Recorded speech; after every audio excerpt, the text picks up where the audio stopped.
It's Regan. Welcome to the garage. Let's talk about this bike. This is, I think I've talked about this on the channel before. It's been a while though, and I think last time I actually made a video was back in the little garden shed, and obviously you can see that we've kind of progressed from there, which is cool. The main reason I sort of stopped doing videos was because I felt like I didn't really have enough space in that old garden shed, which it definitely didn't. It was tiny and it was hard to sort of like put a camera in there and that kind of thing. But now we have like a full half of this 6x6 garage to play around with, which is great. And it means I can kind of get cracking again on the bike. And since we last saw it, there's been actually heaps of progress. We've kind of almost at a position now where it's nearly ready to go.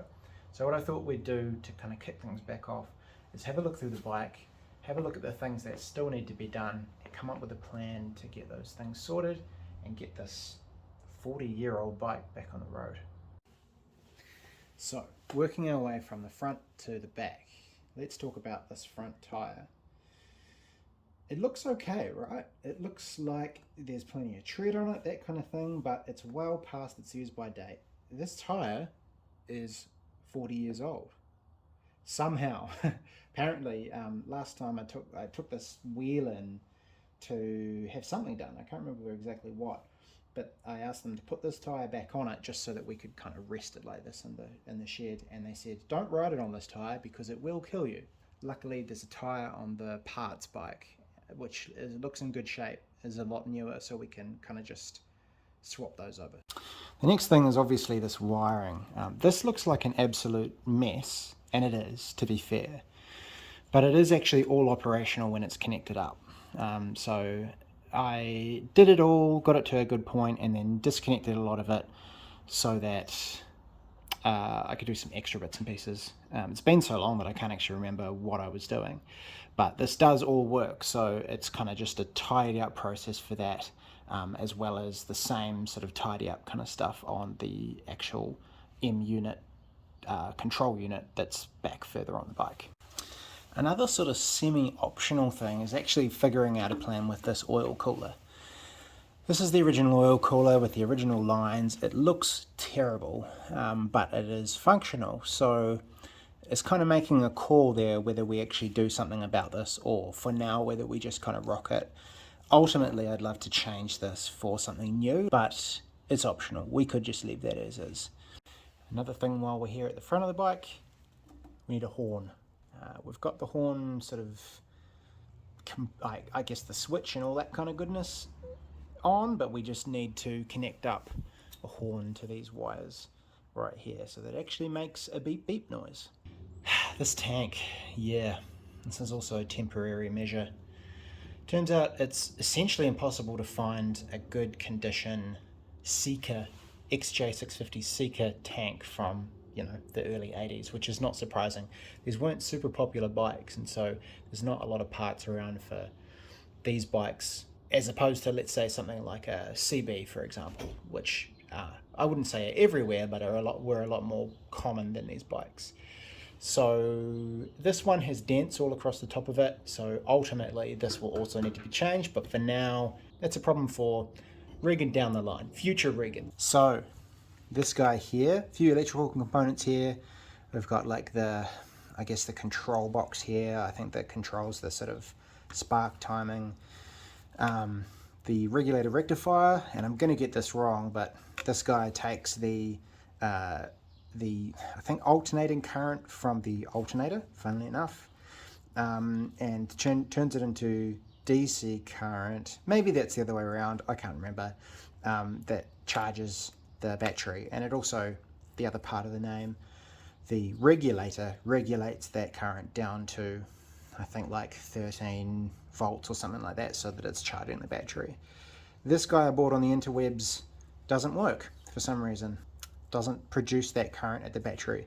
So we're going to put one of the old ones on for the time being, but that's another problem that needs sorting. And we also need some kind of side cover situation for this side and the other side. This seat. I made this seat, and I'm not a huge fan of the result, to be honest. It'll do okay, but I don't like the colour. I decided I don't like the brown, particularly against the green that I used on this tank. God, look at the dust. So this either needs recovering or doing a way better job at the cover. This was just, again, half-assed a bit, but it will kind of do. So that's another thing that I'd love to address. We need to put the rear light on. Another thing on the list is connecting the switch for the foot brake. But that is more or less the list. There's some small things that I haven't included in there. But I think what we do is start today by trying to tackle the tyre. And we've got a choice what we can do there. We can either take the two front wheels off the two bikes and take them to the bike shop and get them to swap the tyres over, which is probably the sensible thing to do, but it does cost money, which, you know, it's something I could do myself with a little bit of effort, so maybe I'll just do that. We'll see. You know, you can kind of make that choice between doing a few small jobs and feel like you're making progress, which is true, you still are, or you can tackle the hard stuff first. And I think tackling the hard stuff first is a good way to go when motivation is high. So I would put this in the category of hard stuff if we're doing it ourselves. So let's get cracking on that.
It's worth noting that I'm not great at looking after my tools, so, you know, if you're in this situation, probably use a better tool than like a socket extension. Find a punch or something.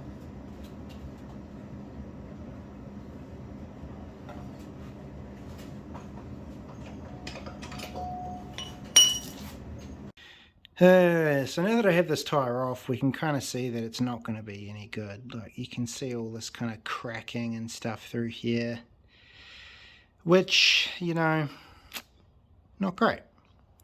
So I suspect we're just going to have to bite the bullet and buy a new front tyre.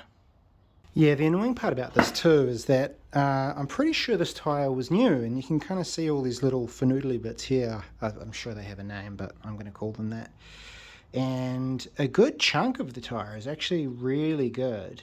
I suspect it was just, you know, this parts bike has been outside for quite a while, and I think it might just be like a certain portion of this that is not great. So I don't know, it's a bit annoying to have to get a new tyre, but I feel like it's one of those things. We might as well just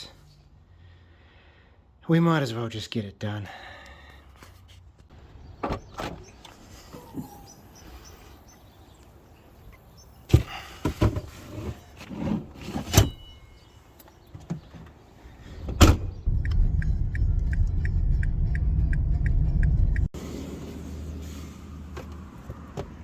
Well, I tell you what, if you're in Wellington or definitely Lower Hutt, then you need something done with your bike. Definitely, well, I mean, I haven't been to, it's not like I've been to every bike shop, but TSS Red Baron in Lower Hutt, such good service. Their like service area was closed, but there just happened to be a guy like grabbing a piece of paper off the service desk, and he's like, hey, we're closed, but I'll get that all sorted for you now anyway. So just this, every time I go in there, the service is just so good. Definitely recommend. Hey, look, if you are or have ever met a Kiwi before in your life, you'll know that we're not great at the whole putting ourselves out there self-promotion piece. So let's just get over and done with. Feel free to like and subscribe. Do it if you feel like I've earned the like or have in any way contributed to your life. That would be great. Really helps me out. Thank you very much. Let's proceed. Okay, cool. So that's the front wheel sorted. But we should think about moving on to something else today. It'd be cool to achieve one other thing on the bike. And I'm thinking about the list of stuff that we talked through. And the thing that jumps out to me in terms of like its rideability is actually just the rear stoplight. So I think what we do next is throw the stoplight on, check that that is going to actually work from the front handle thingy lever, that's the word, lever, and then see if we can come up with a solution for the foot switch, and I'll show you the problem with that so you've got an idea. So underneath this little mess of wires here, there's actually a thing called an M unit, and they're incredible little pieces of kit, and they essentially take what used to be an analog set of circuitry for this bike, where you've got, for every individual piece on the bike that needs to work, it has to have kind of a full circuit of you know, just, yeah, for want of a better word, analog loops, I suppose, full circuits. So for example, if you want to go right, if you want to use your right indicator, there's a full circuit that goes all the way up to the handlebars, does a loop around the indicator there, through a relay, through a flasher, and then that has to go from there all the way to your front indicator, to your back indicator, and all this kind of stuff. It's you know, when you consider that across the whole bike, it gets quite complex. The cool thing about this is that any idiot like me can come along, put this unit in, and then it turns it into essentially just a series of inputs and outputs. Here we've got a row of inputs, and so these come from switches. So things like headlight on switch up at the handlebars just comes in, and it's a direct kind of input that's grounded. And so when they sense that a circuit is complete through the switch, then the M unit goes, okay, cool, that circuit's complete, and then you've got a series of outputs on this side, and then so really your job is just to go, okay, switches into the inputs, the outputs out to the things that I need, and make sure everything's grounded and all that kind of goodness, and then it should work, and then it gives you the beauty of this kind of like digital interface. This is very ugly. I need to get in here and tidy this up, but you get the idea. What we need to do now is find the wires that I'm pretty sure I had wired up at some stage for the rear stoplight. Okay, so I must have been dreaming when I thought that I had wired up the rear light. But anyway, I'll show you how I figured that out, that I actually haven't done it. So if I turn the ignition on now that the battery is connected, you'll see it does a little light show. And then we've got a series of lights along here, LEDs, to show us kind of which of these circuits is currently active. If I pull the front lever, which is connected to its input, we'll notice that a light comes on this side. No wire coming out of that terminal, so I obviously haven't connected up the output side of this particular circuit. Okay, so that's now got the sort of input side of this whole situation connected up here. We've got a purple wire and a black wire. Black is just a ground, and purple goes up to that input side of the M unit that I mentioned earlier. So in other words, when the M unit senses that the switch is grounded, it turns on the light, the stop light. I'm going to tell why I didn't do this part before, because it was like, not difficult at all, but it was just like a slightly more laborious step, so I must have just said I'll do that later. You can see this slightly shiny little bit here. Well, that's the bottom of the switch. At the top is where the two wires connect, and this part here is like a plunger, and it pulls down, and you can see when I push on the pedal, we've got this little tab here that goes up and down. They're not connected, and they should be. And I'll pop you over on the bench and I'll show you what I did wrong. So here's the offending part.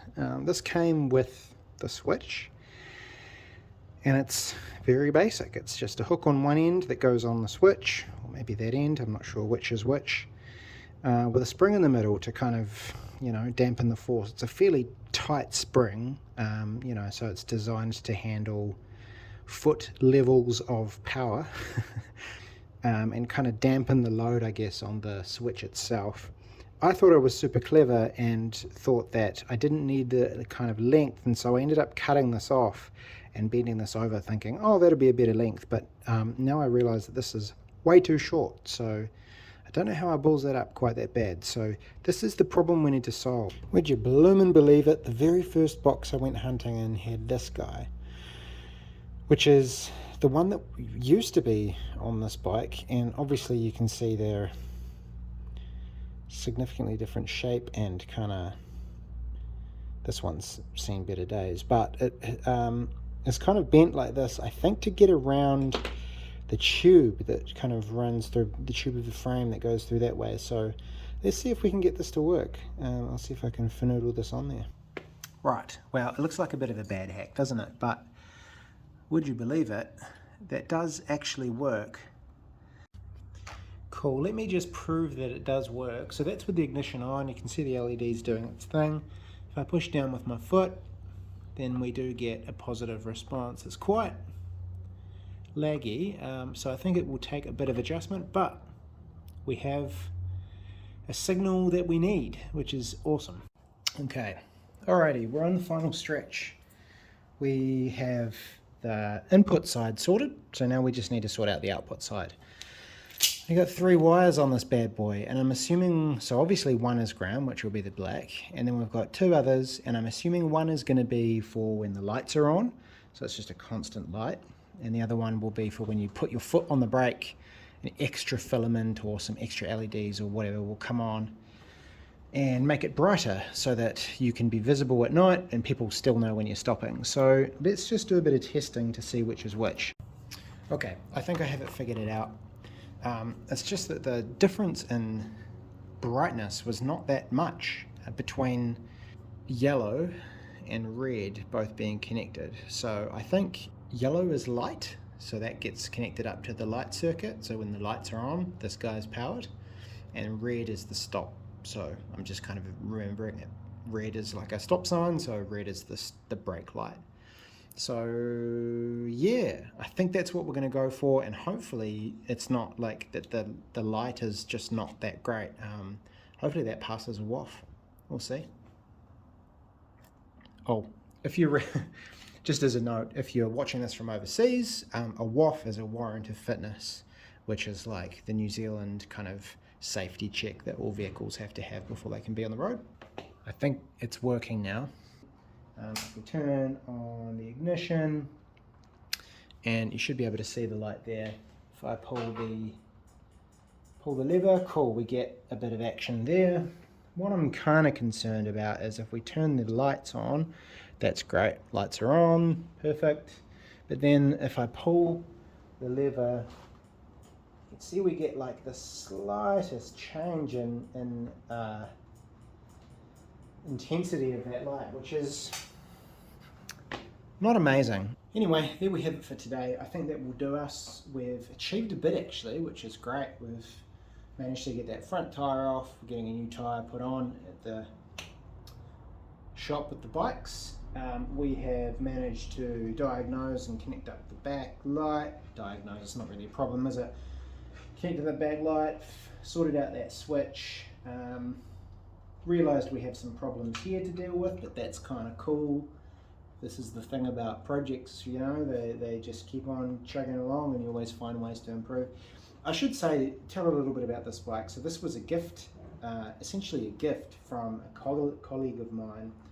It belonged to his father-in-law, I believe, and who couldn't really ride anymore, so it came to me. They wanted someone who was going to kind of continue to work on it and treat it with the respect that it deserved. It was a much loved bike, so it's really cool to be able to do this. But in that same vein, I would love to keep this for the rest of my life.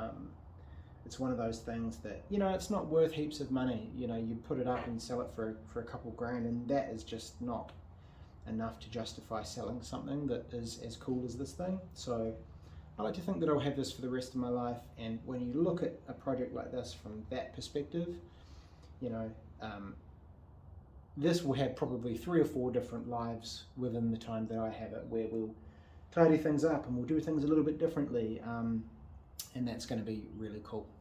So thanks for watching. I'll see you on the next one, where we start to tackle one of the other things.